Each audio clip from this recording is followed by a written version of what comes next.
चलो, पहला है shining a light India's renewable energy and the national development. इसमें क्या है, जैसे आपको पता है we are planning for a sustainable development और सस्टेनेबल एनर्जी प्रोजेक्ट्स। तो ये जो सस्टेनेबल डेवलपमेंट और सस्टेनेबल एनर्जी प्रोजेक्ट्स हैं, इसके लिए क्या चाहिए हमको? सबसे सस्ता और सबसे टिकाऊ उपाय क्या मिलता है? सबसे सस्ता और सबसे टिकाऊ उपाय हमें ये मिलता है कि हम इन चीजों को प्रॉपर मैनर में डेवलप करें। कैसे कर सकते हैं? सस्टेनेबल एनर्जी के लिए एक ऑप्शन तो हमारे पास है कि जहां पर बहुत ज्यादा धूप है, जहां पे ह्यूमन नहीं रहते, वहां पे बड़े बड़े सोलर पार्क बनाते हैं, जैसे सहारा डेजर्ट हो। ठीक है, कहाँ है सहारा डेजर्ट? African continent. ठीक, हमारी कंट्री में कौन सा डेजर्ट है? थार। अब जैसे अफ्रीकन कॉन्टिनेंट जो है, सहारा डेजर्ट बहुत बड़ा है, अगर उसमें वो सोलर पार्क लगा दे तो शायद पूरे अफ्रीकन कॉन्टिनेंट की इलेक्ट्रिसिटी फ्री हो जाए। हम क्या कर सकते हैं? हम कोस्टल एरियाज में विंड पावर लगा सकते हैं, जहां पर धूप ज्यादा है, जो ट्रॉपिक ऑफ कैंसर इक्वेटर के पास है, जहां पे गर्मी है, जहां ह्यूमंस नहीं रहते, वहां पे सोलर पैनल लगा सकते हैं। बट फिर हमने देखा कि हमारी कंट्री में पॉपुलेशन इतनी है कि थार डेजर्ट में भी लोग रह रहे हैं, 54 डिग्री गर्मी में भी लोग रहते हैं वहां। पगड़ी बांध लेंगे, पधारो हमारे देश बोलने लगेंगे। अब मोदी को लगा, हमारे देश की सरकार को ये लगा कि भाई इस तरीके से तो हमारा ग्रोथ नहीं हो पाएगा। हाँ, बस दूसरा ऑप्शन क्या है? छतों पे सोलर पैनल। तो सरकार ने क्या किया, हर एक घर में अगर सोलर पैनल लगेगा तो भी हमारी इलेक्ट्रिसिटी नीड पूरी होगी। तो ग्रिड पैटर्न का एम क्या है? Grid connected rooftop solar scheme aims to combat pollution and reduce reliance on non-renewable sources like coal and petroleum. This initiative harness solar energy by installing photovoltaic panels or residential or institutional rooftops, offering a cost-effective way of generating electricity while fostering a cleaner environment. It aligns with India's broader goals of energy independence and ecological sustainability.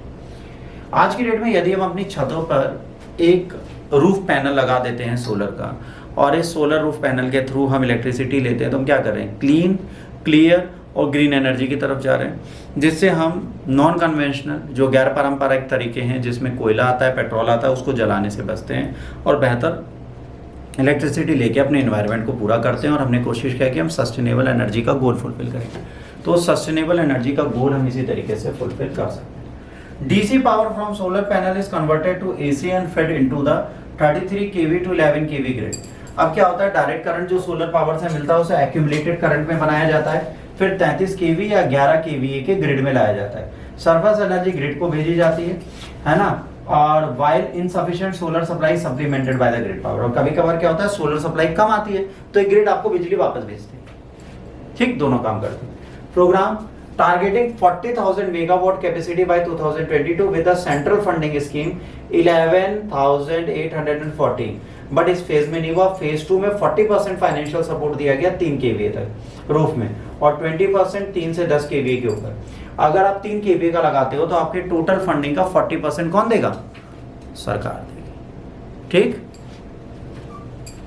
इसके बाद advantage क्या है? Solar roof के rooftop solar system offer करता है एक multitude of the benefits contributing the both individual savings and national environmental goals by utilizing existing rooftop spaces. These system negate the need of new land acquisition, making them highly practical solution for urban and rural areas. अब हमें space नहीं चाहिए, आपके छत पे जो जगह वहीं पे हम सोलर पैनल लगा देंगे जिससे आपको रोशनी मिलती रहेगी। ठीक, देयर क्विक डिप्लॉयमेंट कैपेबिलिटीज हैं, जिससे क्या होता है टाइम फ्रेम के अंदर हम इन चीजों को कर सकते हैं। पहला, इलेक्ट्रिसिटी बिल कम होगा, दूसरा स्पेस एफिशिएंट है, क्विक इम्प्लीमेंटेशन है, ग्रिड ऑप्टिमाइजेशन बढ़ेगा, एनवायरमेंटल इम्पैक्ट होगा। भाई अगर ये होता है तो पर्यावरण हमारा क्या होगा? सही हो जाएगा, हमारी चीजें रेगुलेट होंगी, ग्रिड को पावर मिलने लगेगी, जल्दी लग जाता है, स्पेस एफिशिएंसी है, छोटे स्पेस में लग जाता है तो आपको लैंड एक्वायर नहीं करना, आपका सस्ता खर्चा होता है। ये बेनिफिट यहाँ से मिलते हैं। ठीक है, अब इम्प्लीमेंटेशन क्या है? The ministry of new and renewable energy ने implementation grid connected rooftop scheme को चलाया है। अब ये एडवांसिंग क्लीन एनर्जी के लिए है। अब इसमें प्रॉब्लम क्या है? ये मिशन डिपेंडेंस है oil based transportation, boosting clean energy. अब देखो जो पैनल है वो किससे जाएंगे? ट्रक से, डाले से, पेट्रोल डीजल फिर भी यूज हो रहे हैं। पहला इशू ये आया। इसके बाद the ministry aims to boost clean energy share ensuring cost effective safe and equitable energy access across India. अब ये करते हैं सेफ एंड इक्विटेबल एनर्जी पूरे भारत में बनाते हैं। इनकंसिस्टेंट पावर सप्लाई, अगर इनकंसिस्टेंट पावर सप्लाई है तो उससे प्रॉब्लम होती है, तो उसको हम रेगुलेट करने की कोशिश करेंगे, ठीक, उसको हम बढ़ाएंगे, उसको हम सही करेंगे। तो हमने क्या कोशिश की इसकी। दूसरा, हाई स्टोरेज कॉस्ट। अब ये जो एनर्जी स्टोरेज सॉल्यूशन है ये एक्सपेंसिव है। इसके बाद रेगुलेटरी हर्डल्स। अब नेविगेशन कॉम्प्लेक्स रेगुलेटरी एनवायरनमेंट में क्या होगा, इंस्टॉलेशन से ग्रिड को बाद में कैसे यूज करेंगे, इन सब के बहुत सारे चैलेंजेस अवेलेबल हैं। इसके बाद अगला न्यूज है राष्ट्रीय गोकुल मिशन। राष्ट्रीय गोकुल मिशन हमारा दूसरा करंट अफेयर है। राष्ट्रीय गोकुल मिशन में भी बहुत सारी प्रैक्टिकल चीजें हैं जो हमें पढ़नी और समझनी है। तो आइए राष्ट्रीय गोकुल मिशन के बारे में हम समझते हैं और जानते हैं। तो राष्ट्रीय गोकुल मिशन क्या है ये देख लीजिए। दिसंबर 2014 में स्टार्ट होता है एनिमल हस्बेंड्री और डेयरी के साथ राष्ट्रीय गोकुल मिशन। एक इनिशिएटिव था जो कंजर्वेशन करता है इंडियाज इंडिजिनस बोवाइन ब्रीड को। स्कीम क्रूशियल था ताकि हम मिल्क और प्रॉफिटेबिलिटी बढ़ा पाएं जानवरों के साथ मिलकर और भारतीय गायों को हम बचा पाएं। अब increase milk production sustainability using advance technology. हम एडवांस टेक्नोलॉजी का प्रयोग करके अपनी सस्टेनेबिलिटी रखें और अपनी चीज़ों को रेगुलेट करें ताकि हम अपनी चीज़ों को समझ और जान पाएं और ठीक से चीज़ों को कर पाएं। ठीक,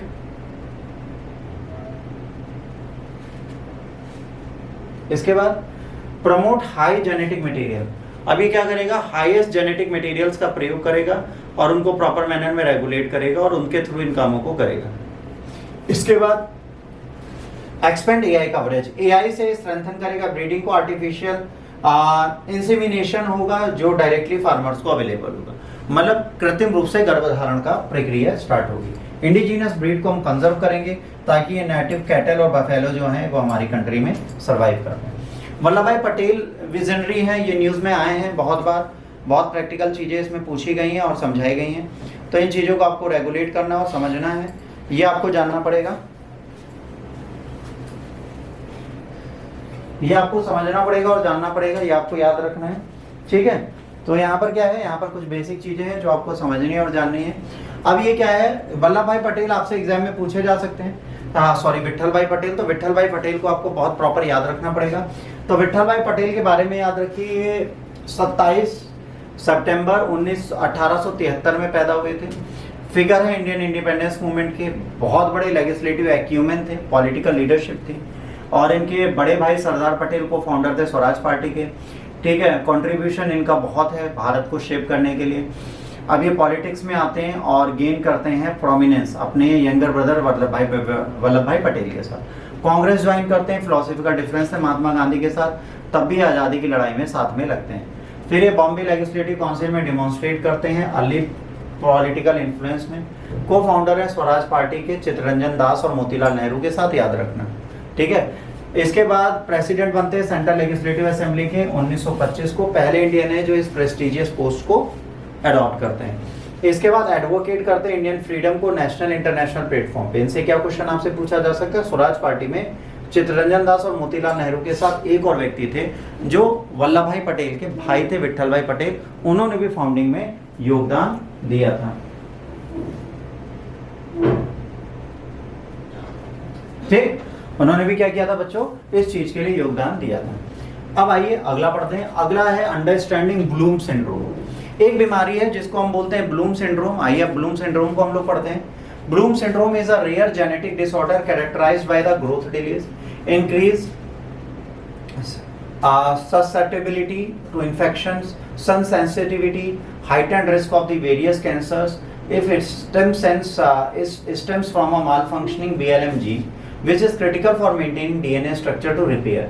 Mutation of this gene impairs cells ability to repair damaged DNA, leading to abnormal cell growth. अगर आपकी बॉडी के सेल्स के डिवीजन के बाद ये DNA उनको रिवाइव नहीं करता, उनके कामों को नहीं करता, तो आपको प्रॉब्लम होती है। ठीक है, तो उसके रिवाइवल के काम को करना जरूरी है। अगर ये रिवाइवल नहीं करेगा तो चीज़ें खराब होंगी, याद रखना है।